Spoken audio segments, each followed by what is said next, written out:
Hey educators, today we're going to be talking about going from a unit plan to a lesson plan.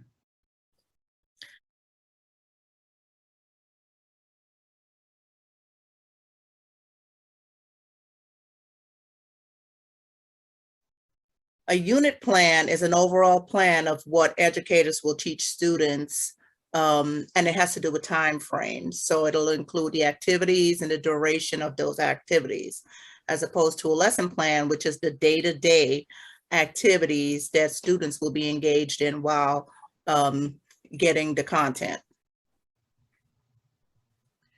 Hi, I'm Miss B, a ninth grade English teacher. And I'm Miss G, a 10th grade world history teacher. And this is Teacher Life, a toolbox of tips and tricks for educators.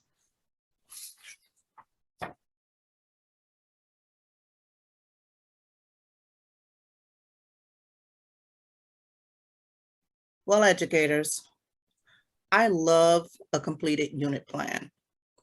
In the county where I teach, there's already a unit plan set up for world history teachers. And we access this unit plan. It has activities and it already has all the things that we need. It's already paced. And so I go right in and I start looking at the dates and start sort of plugging them in to the days of the week. And I was fortunate enough to be on a team that helped to write that curriculum writing that helped to write that unit plan. And so we started with the end in mind, we worked backwards, and we make sure that we added activities for teachers. And of course, they can change it, they can add to it, they can take away, but it's the most wonderful thing to have all of that work already completed so that as an educator, you don't have to go in and then create, have to create a unit plan in addition to all the other teachers' duties that you already have.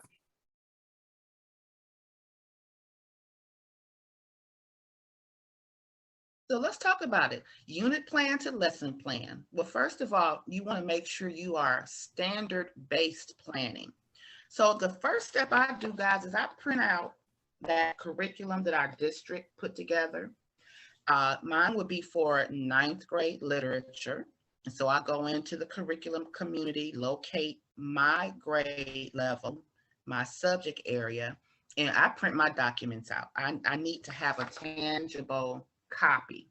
And so I'm going to suggest that you print out your unit plan if there's one provided by your school district, your state, or your school in general. First thing, you want to grab an ink pen, a highlighter, and some sticky notes.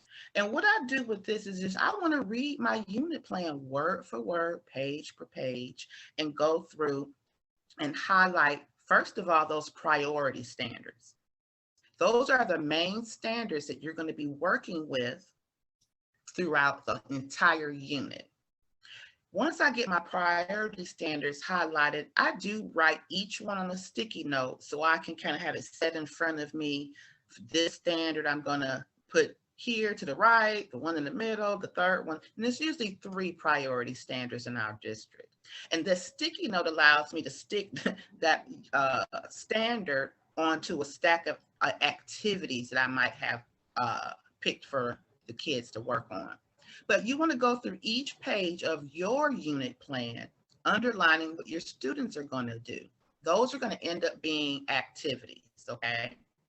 You want to jot down on your sticky notes some lesson ideas for those student tasks. After I do all of that, I like to go through and see what the teachers do.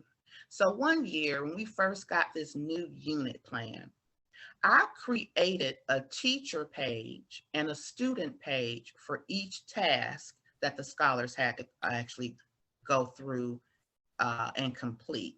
And that allowed me to have directions for myself. And I got directions for myself directly from the school district provided unit plan. I didn't have to reinvent the wheel. And so after I jot down on my sticky notes what or highlight through the unit plan, I grab my sticky notes again and I create ideas for mini lessons. That's that direct teaching I can do to get students ready to perform the task that the unit plan requires. And after I do that, I go back into the unit plan, and the ones from our district has a set of essential questions. I locate those questions, highlight them, so that I can also use those in my 3-part lesson plan. I so agree with you, Ms. B. One of the first things that I do is I print that unit plan. I highlight definitely the standards, definitely the essential questions, but for me, I also highlight these skills Yeah. because I'm big on teaching skills. And so when in our unit plan, it has these skills, analyze, compare, and contrast. And so when I'm looking at that unit plan, it's giving me all this information of, what I want to teach, what the skills are that I need to teach. And it really, gives you a focus as an educator. I agree. And so I've seen the social studies, and they are very, very detailed. For us with the English, we don't have that list of skills. So I have to pull my skills from the actual standards. So the first thing after we get all of these sticky notes together from the unit plan, we want to flush out our lesson ideas with these questions. And it's a lot of questions, but if you're a new teacher, eventually these questions just pop in your brain. True. So the first thing I want to know is, how long is the unit? So typically, Ms. G, how long are your units? Usually our units is about 3 to 3.5 weeks because we're on block scheduling. And so, yeah, and the unit plan, what I love about it too is, the assignments say it's for block and or for the 50-minute period. So they give you the specific days, but ours is block. And that would be so 3.5 weeks. Okay. And so for the English department for 9th grade, we start off with two-week units or 2.5-week units for block scheduling. And then units 3, 4, and 5 are 4 weeks. But what that ultimately does, once we sat down as a 9th grade teaching team, we realized that gives us 3 to 4 weeks of extra time. So we usually sprinkle in a couple of mini units. After you get the length of the unit, so say it's 2 weeks, you then need to really realistically go to a calendar and see how many instructional days, because those instructional days may go beyond a calendar of 2 weeks, if that makes sense. So if it's a 2-week unit, that's 10 days. But in those 10 days on the calendar, I might have a pep rally. I might have 2 or 3 other things going on outside of the classroom that's going to interrupt the instruction. So typically, I'm going to create a 10-day unit plan / lesson plan, because now we're moving from using the unit plan to make the lesson plan. And I know that these 10 days may go across a 3-week period. Does that make sense, Ms. G, what I'm trying to say? It definitely does, because even though we accounted for holidays in our unit plan when I was curriculum writing, we have fire drills, school lockdowns, all these things, pep rallies, all these things that will take away an activity. And sometimes, a lockdown might go for an hour until whatever's going on in the community is resolved. And so you're losing instructional time, and all that time has to be made up. And so I feel like if you take that school calendar with the testing calendar and critically look at it, you won't lose the instructional time if you take into account all the other things going on. Agreed. So once we get how many instructional days and have mapped that out on a calendar, I'm usually it's a 3-week unit. And so I go back to the unit plan and I pull out the standards. What are the standards asking these kids to do? And so when I focus it on the scholar versus focusing on me, my job is to probably do a KUD. You want to deconstruct your standard, read the language of the standard, and kind of transfer those standards into activities. Cite strong textual evidence. Okay, so my kids are going to read a passage and they're going to cite some evidence, some very strong evidence from that text in order to get to some end result. Maybe understanding, maybe writing a summary, maybe writing a piece of an essay. But we start with the first part of that standard. What does the kid, what do they need to know? What do they need to understand? What do they need to do? And we've been working on that in our collaborative planning meetings. Ms. G, any thoughts on that? You want to add anything? Agreed. Everything you say is 1,000%. For me, when I look at the standard, we were working on a standard compare and contrast, or compare, I should say, Hinduism and Buddhism. And, for me, the question is, do students know how to compare? So I might give them, once I teach a topic on Hinduism and Buddhism, I might give them a graphic organizer, let them compare. And so at this point, I'm not necessarily putting that into the grade book. I'm sort of assessing, can they compare? Can they do what the standard is asking them to do? And then I go from there. If kids get it correct, the majority, of course, then I'll work in little groups or send home a little homework assignment, trying to develop the skill in the students that need support. If the majority of them get it wrong, then I know I'm teaching, that skill moving forward. So most definitely, we're looking at that standard. We're definitely teaching content, but making sure that whatever the skill is asking, students are able to move forward and gain that skill before they leave or move on to the next topic. Right. And so that kind of leads us to, you got to ask yourself, what explicit instruction will students need? What are we going to do in that mini lesson? What am I going to share? What am I going to provide them with in order to get them ready to work on the task? And after that, we look at some instructional strategies. We have a video right here on the channel that talks about some Marzano's instructional strategies, and I can pull one or two of those to get some added support, another little activity in preparation for the students, showing us that they know how to do what the standard is asking. Agreed. And after that, I'm still in this first column. What does the student need to work on or complete to show mastery or understanding of the standard? And those are really student tasks, okay? And as Ms. G talked about skills, you can think about what skills you're going to incorporate during the unit plan. What student tasks can you actually eliminate? Because remember, we're teaching standards, not doing tasks. So they provide a nice list of student tasks in the unit plan, but you may not need to do all of them. And it's okay to eliminate the ones that tend to be repetitive or combine a couple of tasks. Any thoughts? Agreed. Combining tasks, or are you a purist, Ms. G? Okay. Well, then you talk about text. I definitely eliminate tasks, because sometimes when people are making these assignments and these activities and their tasks, they're not taking it into account, whether students know, have experience with some of the things that they may be asking them to do.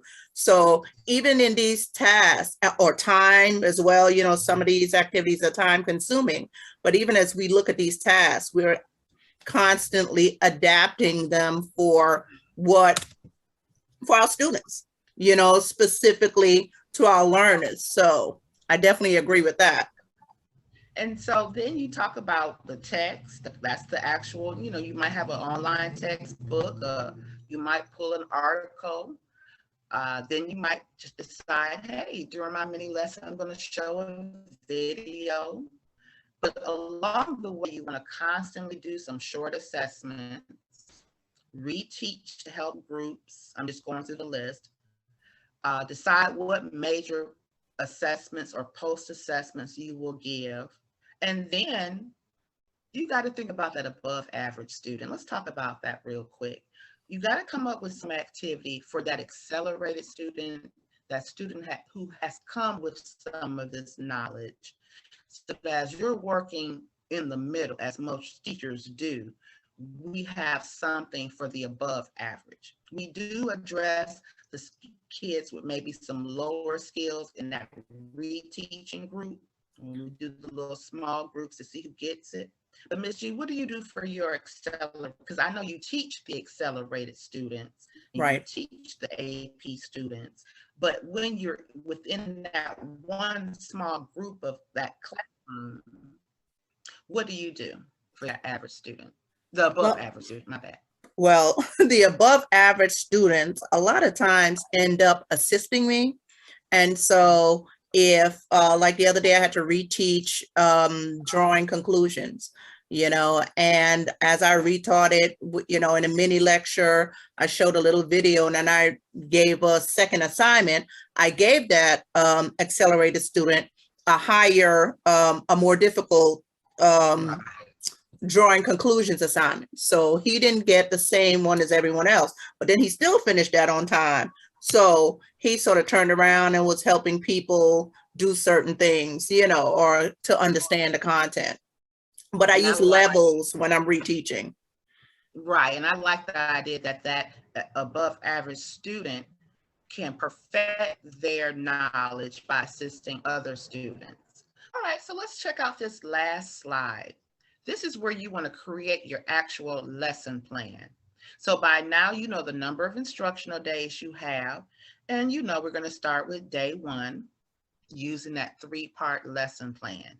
Now, we do have a video on the three-part lesson plan here on the channel, but let's just go over a brief overview. Oh, I'm actually reading the words, guys. You're going to start with your opening and actually give a brief overview of your unit to the scholars. Look at the standard, uh, present a mini lesson through notes, video instruction, or an activity.